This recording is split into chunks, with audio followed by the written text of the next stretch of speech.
Who's around right now, baby, right now? Do an improv, baby, right now, now, now.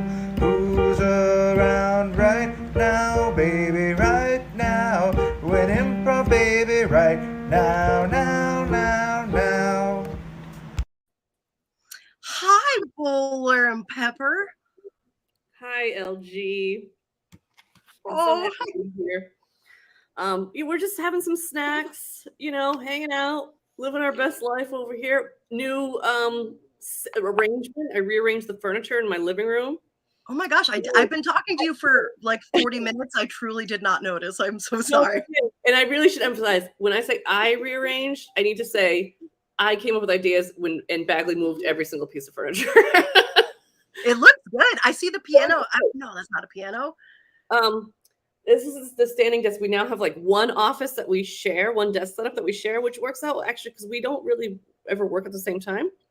And now we have one big, awesome office space as opposed to like two mini inadequate ones. Yeah. A dynamic working space is what they call that. What does Bagley do for a living again? Oh, I don't know. I anal.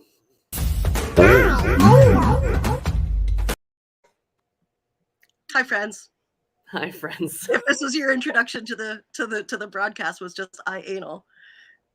Well, I'm so glad that it is, and I'm so glad that you're here. It is definitely a thing. Yeah. Our topic today is you've got some things to learn. Yeah. You're gonna do some learning on this show. If you didn't know that was a thing, you're gonna do some learning. I am. And you're welcome to everyone you interact with. Okay, so we have a great show today. We have a great theme. We have a great show. We have a great guest. We have a mouthful of snack cracker. Life is like brimming with joys. Look at this. Life is like a hurricane here in Duckburg. Let's bring out our guest. Let's bring out our guest. My friend and yours, Julie. Hi, friend. Hey, Julie. There was a moment as you were saying Julie, Pepper was like, yeah. And I was like, your foot. I kind of wanted the punchline to be our guest, my friend and yours, Pepper's foot. It's good. The timing on this one, it's really good. It's because of the lag. If the Cox internet lag hadn't been so, she would. Yeah. Michael Justice Rag. Yeah. So Chloe is my crag. Like she's the part of the rock. Yeah. That I hold on to for support. Right. And I think there's some mutuality in that. And so after so many times of being like, my crag, it became like Michael Rag. And it turns out that Michael Rag's got a middle name and it's Justice. Oh! Yeah. Chloe is Michael Justice Rag to me. I see. Every time I've heard you two say my crag before, I always assumed it was a reference to Guts, the game show. Aggro crag, like aggro crag. You have it, Guts, and you had to climb to the mountain, and then the piece of the crag was that's the movie. So two things. I've never actually seen or heard of that show, and yes, that is what it's referring to. Okay, great. Oh, okay. Then you don't need to have it. You've internalized the message of the show. Yeah, you have it. Good. It's very Jungian. Yeah. Oh, yeah. Oh, you got it. We have a disagreement that I'm just gonna. It's not. That happens. Trevor, we're gonna bring up Trevor's pigs and say hello and solve that problem with that. Guts. Oh, I brought it up. We should not finish that discussion. We should fuck that discussion. Fuck finishing it. Yeah. Our theme. I love your segues, LG, every single time. Today's theme is fuck finishing it. Fuck finishing. Not even it. Fuck finishing. Fuck finishing. Fuck.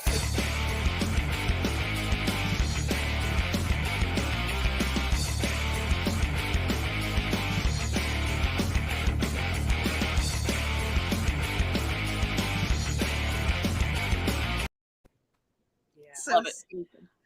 Every time I see this audience, you may not know this, but we often get a little preview of the bumper before the show, and every time I appreciate different things. The first time I appreciated the countdown stopping. This time I appreciated the white drops at the beginning.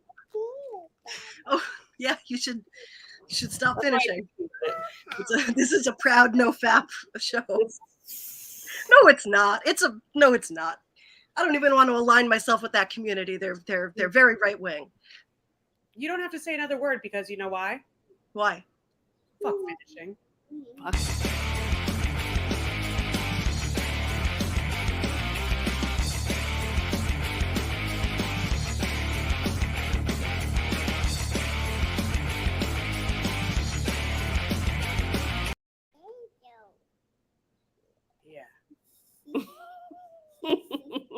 The blank screen at the end was this time's journey. So today's theme, fuck finishing, which is very fun and ironic because today before the show, also LG reminded me that we had a finish it theme show too. So listen, everybody, I'm in steps of discovering where I'm at. You know what I mean? If that's what you want, I don't know. But also, I mean, we're not linear people. We're serial people. Journeys don't go from A to B. Journeys are, you contain multitudes. Exactly, we contain multitudes. Exactly. Which. Finisher. Or not. Okay, so listen. So the fuck finish it show. So this is so audience, this is where we're going with this show, with this theme. So I had this thought about how we often, or at least I often do, but I think others probably relate to this. Let me know in the comments, audience. I feel that I often feel a lot of pressure to finish things. And if I don't finish the thing, then I didn't even do it. If I don't finish cleaning the kitchen, like I only do a little bit of it or whatever, it's like I didn't even do it. I didn't finish the thing. I got to finish the thing, And like this importance on finishing. And I sometimes have a hard time finishing the thing. Like sometimes I'll start a thing. Sometimes I'll push things along, nudge it along, but I don't often... you only finish the thing at the finishing part. You know what I mean? Like, I don't know. There's a lot of other steps for finishing. So most of the time working on a thing, a lot of those steps. But I had this thought of how also true in our culture, which I do believe, is anything worth pursuing, you don't really ever finish. Any kind of art, education, craft. If you ever are like, I've learned all there is to know about glass blowing or painting or improv, you are like, that's really suspicious. How can you ever learn anything for completely if you're studying it, or and so we honor things that are forever pursuits and that can never actually be finished, and we also have all this pressure on ourselves to finish things. Why? And then I wonder, like, why do we emphasize so much of how inadequate something is if it's not completed? And yet, the best things in life, the things that are most valuable to pursue, are never actually completed.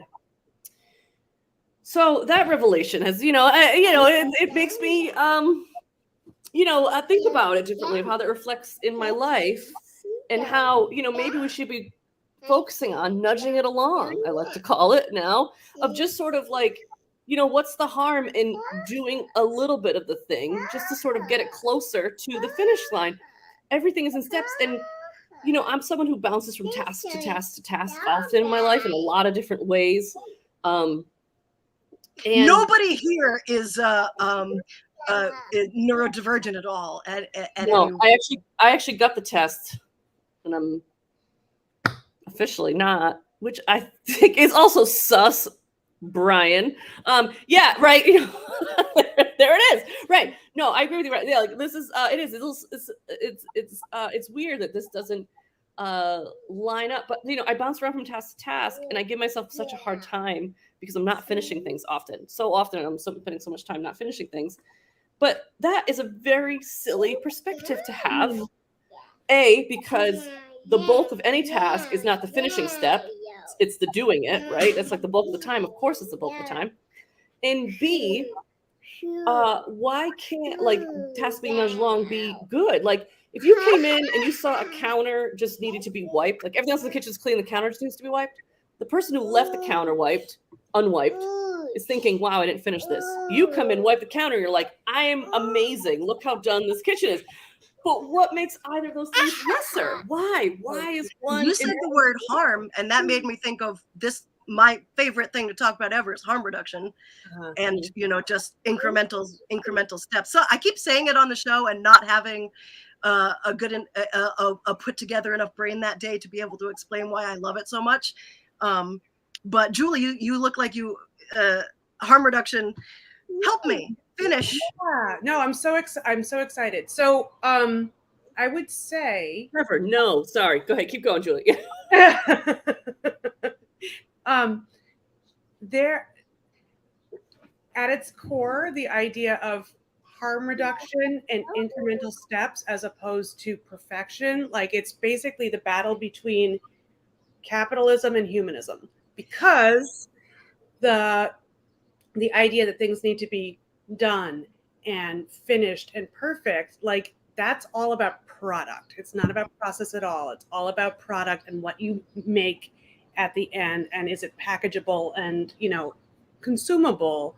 Whereas the idea of like steps is about like what's happening with you, like how is it affecting you and your world.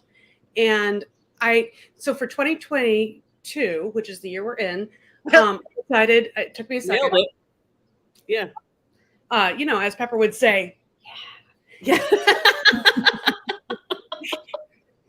I flirted with the idea of having some like what are they called, resolutions, and decided I wasn't going to do that, but I have a theme, and it fits in very well with fuck finishing, and it fits in very well with harm reduction. I hadn't really thought about that, and it's incremental improvements followed by death. So that's my theme, not to die in 2022, but for life, right? Like just work on stuff, and eventually you're going to die, so don't worry about it.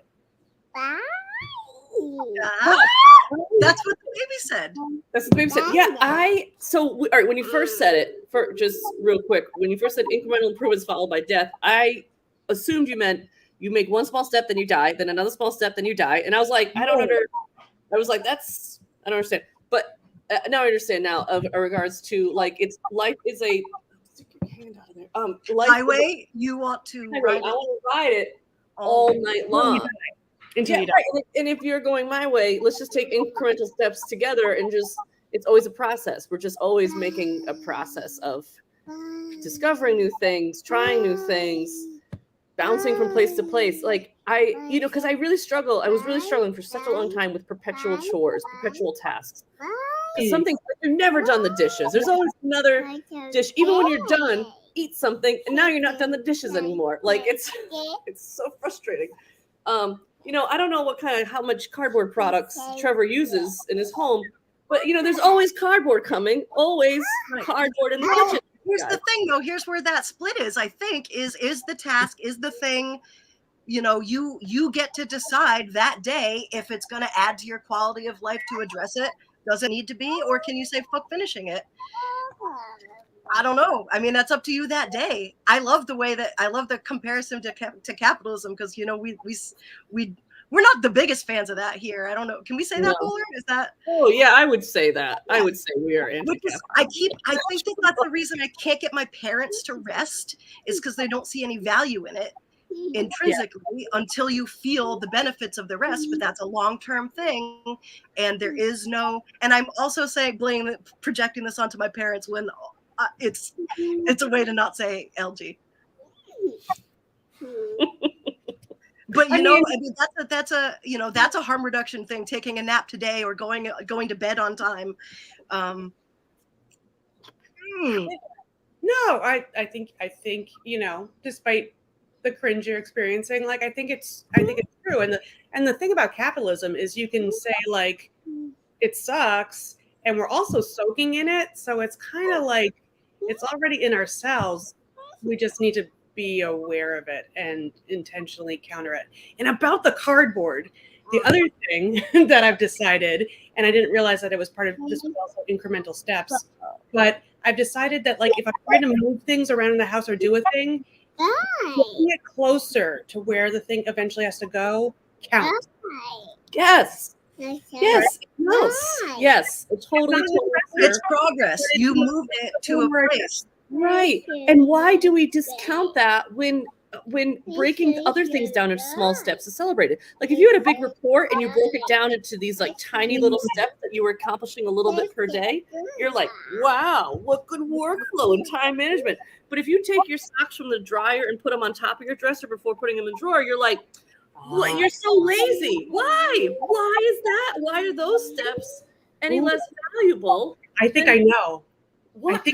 I think it's gendered. I think it's gendered because Go on. it's half baked. I'm kind of like winging it. But like things like taking a project and breaking it down into small tasks, like not that that's necessarily a male thing, but it's associated with the workplace. Like that it's work that is acknowledged to be respectable and respected. Whereas things like getting your socks closer to the sock drawer is domestic, and domestic labor isn't considered labor, and that's because women have traditionally done it. Do we have a barf bumper? LG, get on it.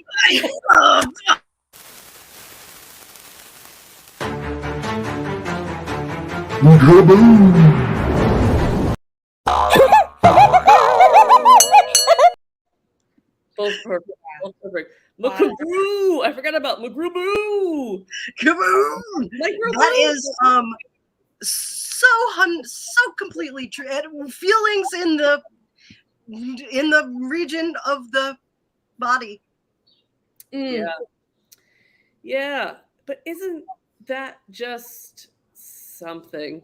I don't know. Well, so since I've been sort of thinking about this and marinating on this, I seem to have had a lot more space in my brain for other things when before there used to be a lot of spots filled with, ugh, you shouldn't finish this. Oh, look, you have left that unleft. Oh, look at this is done.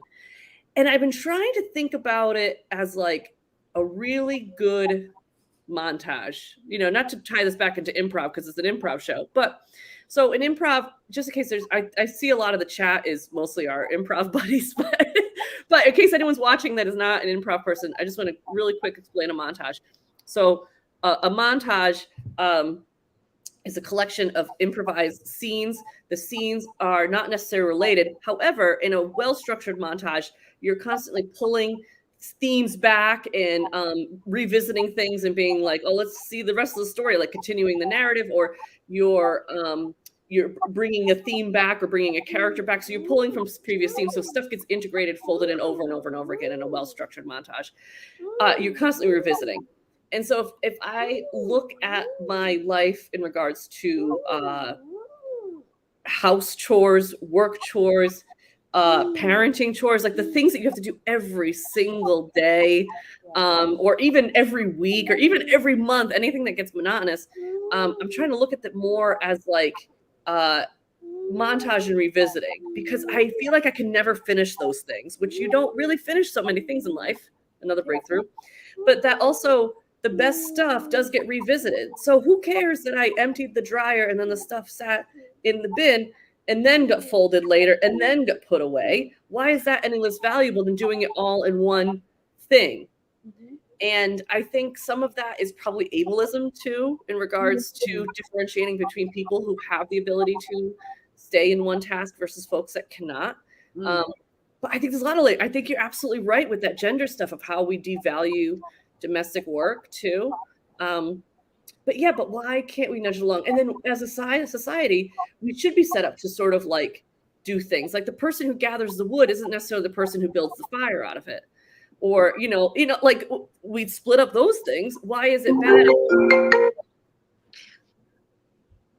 Someone just got a phone call? Yeah, don't finish that thought. Fuck finishing. But everything that you guys are saying just makes me so grateful for the harm reduction community that I've sort of found and fell in love with, and they teach you about for 30 seconds in grad school and then move on because it's a lot of it's community based and you don't need an MSW to get shit done. Well, so they skip over it real bad. I'm going to take a stab at explaining harm reduction, and just in case our audience does not know too. So, and please correct me if anyone understands it differently, but harm reduction is basically like substituting less harmful harms in regards to how to cope with things. So instead of, i.e., like, for example, instead of having heroin, you have methadone instead, or instead of having an opioid pill, you might be having a methadone clinic. And that's or you might even be smoking marijuana instead of opioids because it's less harmful than that. Or you're even just you're doing the exact same drugs that you were doing before, but you're at a safe injection site. Yes. You're using heroin, but you're using clean needles every time because someone in a harm reduction community at Kennedy Plaza, the way it currently stands, gave you a safe injection kit. But or just like using alcohol prep pads. Yeah. And thank you for jumping in and clarifying. Yeah, well, and I think too, I want to highlight, like, that's important that you came in and clarified that because I think socially we're also so focused on like getting people off the drugs and not even acknowledging the folks that are on the drugs and still deserve safety and cleanliness and health. I never thought of bars as a supervised safety consumption site for a drug before. That's what they are. It's so that you can safely consume alcohol on someone else's premises. That's a safe consumption site. It's like, wow, we have those all the time. We should do a harm reduction show and figure out a game for it.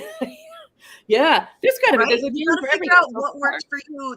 Sometimes it's replacing a behavior. Sometimes it's figuring out why you're doing a thing. Like the cardboard. Why is it sitting there? Is it sitting there because you can't get to it today because you're not able physically or emotionally to do it because of your disabilities? Or is it because you don't feel like it? And either way, do you really need to give yourself so much guff? You get to decide that. Yeah. Yeah, I don't want to in any way cheapen the idea of harm reduction, but I like the idea of thinking of like being a little bit kinder in your judgment toward yourself as a form of like harm reduction's cousin, right? Mm-hmm. You know? Yeah. I mean, I guess it's more reframing than anything, but like, okay, the cardboard is there. Oh, it's in a place you're going to trip on it. Well, then just move it out of that place, but don't like beat yourself up because you haven't broken it down and moved it to the recycling. Yeah. And what's the harm in the tiny steps of like, oh, I haven't finished it all yet, but it's at least it's like now it's in a pile. That's great. It's one of the steps. It's in a safer pile. So are the socks that are not on your feet. You changed your clothes. Good job. You haven't washed them yet, but you changed your clothes. Good job, LG. Yeah. And I don't know if we talked about this last show. So pause me if we have, because I know we have our dedicated audience. But you know, the other thing too is that like if you're doing something that is not in alignment with your general values or values? Yeah, that's right. Valuables. No, values or goals or what you want for yourself. Sometimes you could ask yourself, okay, if I'm acting in out of alignment with that, there's probably something going on. Like when your kid is acting up, right? And I'm talking about your inner child on this one, but also real kids, right? If they're acting up, it's because something's going on. It's not because they're like, and now I'm an asshole. No, it's because like they're going through something and they need a moment. They need a little bit more like parenting in that moment. They need a little more like, hey, what's going on? Like, you know, they need a check-in. They need to be soothed. And the same thing I think happens. Communication. It doesn't happen in a vacuum as my mom likes to say. Behavior doesn't happen in a vacuum. So right. So I think the same thing happens with our inner child. And I think sometimes, you know, when you're doing something that you're like, why am I doing this? I don't even want to be doing this. You're probably feeling dysregulated. You're probably feeling like hungry, angry, lonely, tired, like, you know, the halt things, like you're probably going through something. So if you keep walking by that cardboard and you never, ever putting it away, and you deserve a cardboard-free kitchen, Trevor. This is all about you, Trevor. This is not about us. This relates to none of our issues. Trevor, this is an intervention. I'm sorry. Trevor, we just want to help you. We just want to help you. Trevor, you deserve a cardboard-free kitchen. You deserve a cardboard-free kitchen. And if you're doing that, and if you're out of alignment with that, there's probably a reason. Like, there's probably something that you're feeling dysregulated about. You're probably like you're probably giving yourself a hard time every time you see it, and that doesn't make you feel good. That's gonna make you less want to do the thing. Like you can't, you know, we can't control other people, but we also, you know, we can't always control what we're doing as well. Like we're sometimes the people in that you can't control people. And when you try to like force yourself to do things, forget it. We're wrapping it up. Are we not finishing that? No, we're done. We're finishing it. That's it. That's it. All right. So listen, we gotta. I just wanted. This is the. I couldn't let it go without saying harm reduction's cousin is shame reduction. Love it. I think off of what Julie was saying, and I love this. And Brian, we all deserve cardboard-free kitchens. The cardboard for me is my very queer. I need to have several different drinks available to me at any one given time, but that also means that I have many more drink receptacles to clean up later. So my kitchen cardboard is just an embarrassing amount of drinks. Can I just give one little confession? And that's that I within the last 3 days, I moved all the fucking cardboard outside my house. So it's not broken down, but this is like an object. Listen, Trevor, I see you. My cardboard is in a fucking pile out. Right. And so why is that worth any less than if you had a report on whales due and you did, well, all right, I looked up some articles and I drew this picture of a whale. That's all I got done. Why is that any lesser? It's not. I love live your beverage truth. Whatever your truth, live your cardboard truth, live your beverage truth. Yeah, you got it. We don't actually have to finish this discussion. We're going to integrate it in, but let's start off with our first improv game because we're going to play a guessing game. And while we're getting these guessing suggestions, we can continue the discussion peppered in. So we're going to play a game we call Spin Team. And in this game, Julie has done something terrible. And Julie was with someone famous when they did this terrible thing. And Julie's going to try to figure this out with the help of her PR team, LG and I, who are trying to, you know, make things right, pitch it in a different way. So before we get started on that, Julie, we're going to ask you to step into our patented site-proof booth. Just click over on the tab. You can check your emails. You can you know, Google search BF Skinner and find out what a tool head that guy is. What a walnut. Okay. What a big fart. Tina was in here earlier. Tina knows what a big fart he was. Seriously. So yeah, are you into a new tab right now, Julie? You cannot see it. No, I will do that now. Right. I'm in it. All right, great. So, our poor anxious pig. So now, audience, we're going to ask you for some suggestions now that Julie cannot see the comment stream coming in. So, audience, can you please give us an idea of, let's start off with something sort of naughty, wrong, bad, you know, but something silly, you know, like not murder, but maybe something like boofed in a train station, you know, something to that sort of boof. I just integrating boof central.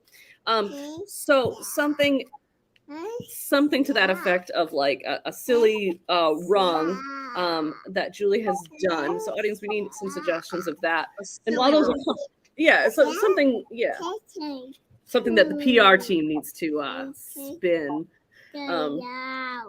Two silly wrongs sometimes. Silly wrongs. Related to this, you know, I know last time we talked about porch toss. Bagley and I invented that game. We've been doing this also with toy toss, and like trying to get toys into the toy bucket from where they are in the house. Very fun. You know, you got to gamify what you can. It's really, really great to do that. It is.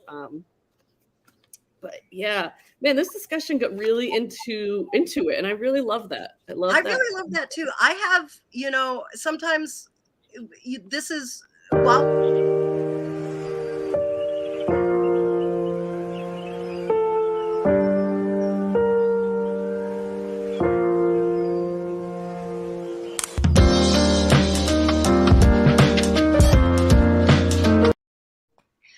sometimes it goes there. Right.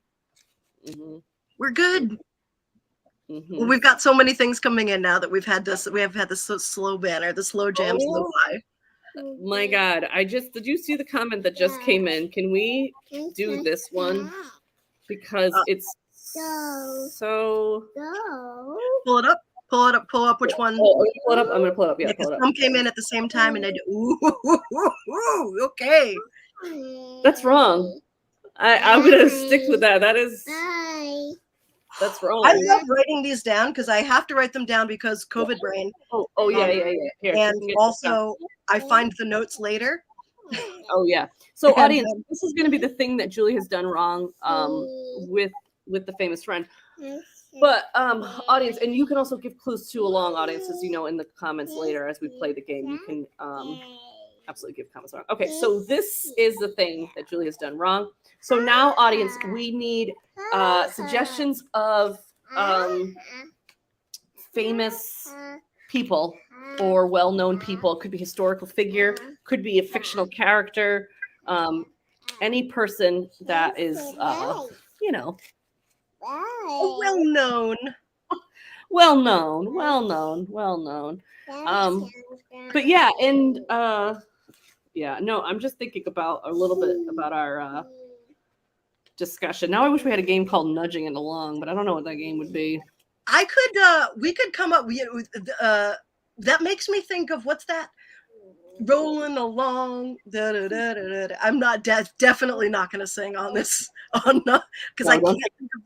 It's a Disney song too, so if anyone's going to copyright flag my absolutely on key accurate singing, it was the most pitch perfect thing I've ever heard in my life. I actually knew what song it was immediately. Thank you. Thank you. Don't finish that thought. I'm not going to finish that thought. Oots. She tries to say oops now. It's oots. Oots. Oh, is she Canadian? Canadian? Well, a little bit. Canadian, a little bit. I've got to do this. I like it. It's compatible. I'm into it. Let's do it. Okay, so audience, this is the famous person that Julie has done that atrocious act with. And I think we're going to bring it, but 1 second before you come back, Julie, please don't come back yet. Audience, we now need you to flood the comment section with some emojis so that we can keep the surprise, preserve the guessitude of the guessing game. The guessitude, yes. There's no one. You are my guessing game. Professor and guessing guessitude. If you say that's a word. So real quick about guessitude, I learned that in the OB community, my OB yesterday told me that because I was talking about vasectomy, and I was like, she's like, what's your birth control? They always have to ask that because we're only seen as breeders. But anyways, I was like, oh, my husband was like, oh, I just realized I was going to say my husband was vasectomized. And I was like, that's not the word. And she's like, actually, in the OB community, we will just use the term vasectomized. She's like, it's not true. It's not a real term. But she's like, we do say that. And I was like, oh, all right. Then yes, vasectomized. I want to use that term more. I need to book more gigs, more medical simulation gigs in which that word sometimes comes up. Right, vasectomized. Okay, so Julie, come on back from our site-proof booth. You can click over back into this tab. Welcome back. Come back to this totally normal conversation. Totally normal. So let's get into our game in which we are your PR representatives, and Julie is our client who has once again done it again. Julie, the pictures are all over TMZ. You both need to really help me out. I'm so sorry. I don't love putting you in this position. I can't help myself. Wow. I mean, okay. We're going to work for you, Julie. You are our number one client. We love you. We understand. You probably had the best of intentions, but I'm going to tell you, you're going to have to lay low with this for a while. You cannot be caught doing this on camera. At least until allergy season is over, okay? I need your word. I need your promise if I'm going to work for you. Yes. Yeah. Yeah, I that I love doing things with ragweed and other pollinators. That's a passion of mine. Listen, what you do between you and nature is your business. I'm not even upset with that. I think love is love. I saw at Target. Yes, and that's yeah, exactly, and that means for you, whatever you're doing with the ragweed, it's fine. But I, for me, the most disturbing, I think what it is that people are going to be disturbed by the health issues. They're thinking, is that healthy? Is that I don't know. Like I'm thinking, because I'm looking at this and I'm like, is that like virus recycling at that point? Yeah, it's really. I know that my relationship with the natural world is something that not everybody agrees with, and it could be dangerous. I'm not sure if you consider that relevant to this conversation. I mean, I personally think that you're just trying to not finish this conversation and you're diverterizing. Is that the right word? Diverterizing. Oh, like the way like vasectomizing is a way. Like you have a high divertitude. You have a high divertitude away from. Listen, you did it again. Yeah. Yeah, I just like I feel like it's not very eco-friendly. Yeah. I mean, because you bring up the natural world, and you're not at the least bit concerned about the various fauna. Both. I mean, honestly, the germaphobes have been up our asses this morning. But you know who's worse? PETA. Okay, we've got PETA protesters out inside of the lobby because they're saying that you're not eco-friendly anymore. Like you don't care about the Am I just supposed to like give look at this? This is really difficult. That's a lot. It's really how am I going to do it without straws? I understand. Well, and I think maybe if it was a bamboo straw, a paper straw, metal straw. It wasn't. It was plastic. That's the worst of all of them. Okay. Hear me out. Okay. Maybe we spin this.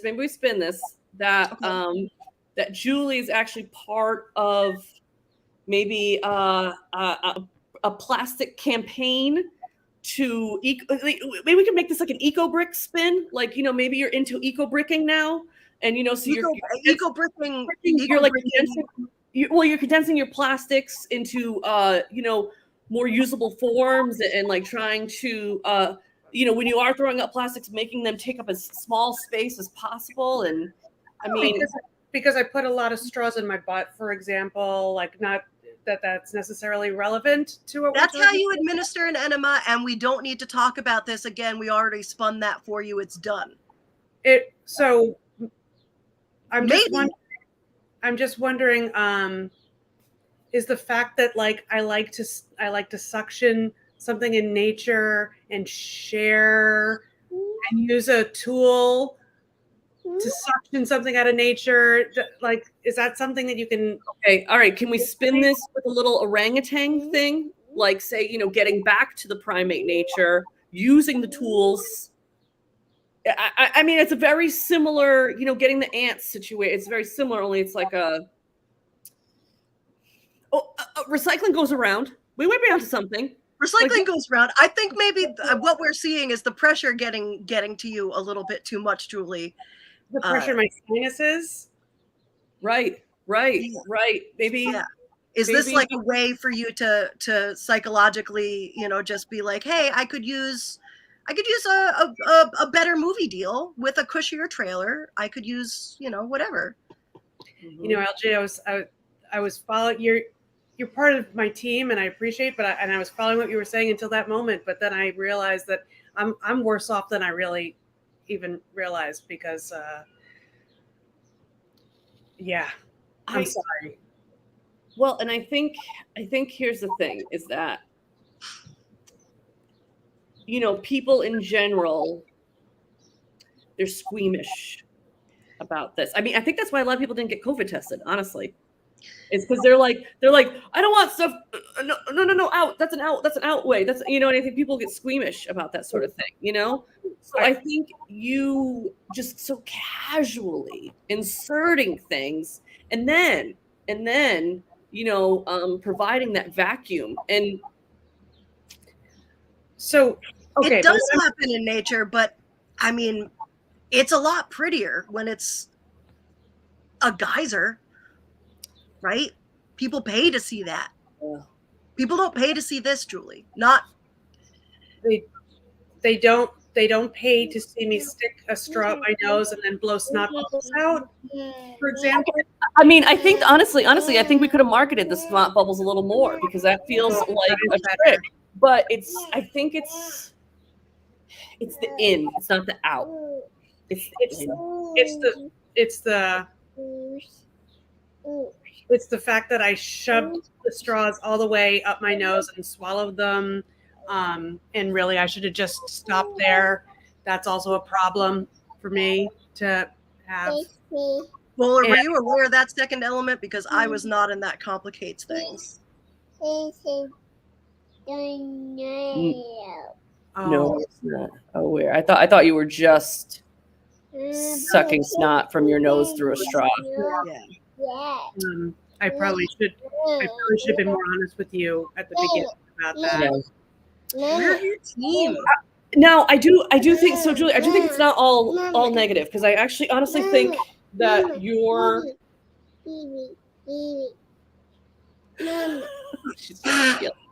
I do think your partner in crime, so to speak, was actually a good choice in the grand scheme of things because I think he's already got this kind of rep. I think we could kind of spin this as like a peer pressure situation. I mean, he's kind of known for this similar behavior. I mean, I don't want to throw him under the bus, but I think we can use this. I think we can kind of use this to our advantage. I hate saying that, but I do think so. I agree because guess what? Everybody, everybody who is less, I'm trying to say this delicately, less liked has somebody that has, that's cute and fluffy and scruffy that makes people like them. And Julie, you're cute and fluffy and scruffy and people like you. Usually. Usually. Blowing that, I know. Yeah. So we need you to bring some of that cute, fluffy, scruffy energy to that relationship. You know what I mean? Because you're kind of spinning for each other, right, Muller? I mean, I think it's, you're in this together. We're So, right now. so can I think of him more as an accomplice or more as sort of like a bad influence? How do you think I should spin that? Honestly, I think a bad influence is the way to go. I think we've got to Pete and Kim this situation. Okay, so we're not helping them out. We're focusing on Julie. We're dumping our other client. I understand, Julie. You are our favorite. Thank you. I think unfortunately we got to. I think it's the only way. I mean, I don't know. That's what I'm seeing. I mean, people are worried about the size of this guy's heart already. You know what I mean? Like, he's not very welcomed into any of the community. Like, there's been some attempts at restorative justice. Nothing is really improved. Yeah. I just think it's I think most people wouldn't even touch him with a 10-foot pole. I've heard that said. I've heard that. I've heard that said. You've said. I've heard that, and it wasn't just you that was singing it. Yes, right, exactly. And I think I've seen people talk about like accusations like you've ruined major Christian holidays. Yeah, and they're always so formal too. That's what people like about you is that there's no you don't put up a fence with people with like titles like Mr. or Doctor. Yeah. It's just Julie, and we like that. So you're saying the fact that I'm more well respected than Scrooge ultimately is going to work to our advantage. I do, yeah. But I would say I think we got to focus on the fact that so most people don't even know Scrooge is there. Right. We don't, and what we can out of the narrative is good. The angle of the picture, you can't even see Scrooge. And I think we just leave Scrooge out of it because it's a whole nother layer of Christmas villain. I think people saw you, they were like, oh, I think they're only seeing the one Christmas villain, not Scrooge. I don't think that they're seeing Scrooge in that picture. Yeah. That picture, it was like it was just like green, what's happening, and Right, and I do hang out with all of those Christmas villains, of which there are so many that I know. We couldn't even see his little dog that pulled that sled. We couldn't even see the little dog. We could see the Max, big well, the scruffy little the little tiny dog. Like we could see that. And some people, and I think what's worse is that it wasn't even the Jim Carrey version because people are a little warm to Jim. Right. It was Mr. Grinch who was in the picture. I did see what TMZ. What you do with the League of Christmas Villains, again, in your own home, love is love. And you know what? I take that back. In Target too, wherever you want. But I just appreciate. I always feel really accepted, and I know one of these days you're gonna fire me as a client, but Not today. Thank you. It's not today.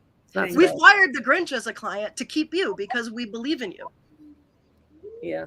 Thank you so much. It means so much. And well, thanks so much, Julie. Okay, it's the end of our hour. We will send you your bill. We have 10 minutes left. Audience, let's do this. Let's play lines from the chat. Audience, get your little typing fingers ready. We're jumping into our next game. Any random lines, we were going to integrate them into scenes immediately. Just anything you can type. It doesn't matter if it makes sense. We will make it make sense. We are the professional comedians. Because maybe we don't even finish this game. Maybe we don't. You know what? And maybe we don't. Maybe we don't. Maybe our internet cuts out. I have, while they're trickling in, you know what it is? We haven't said anything yet because we're not politicians or raising money. Happy Pride Month, you guys. Happy Pride. Yay. Yes.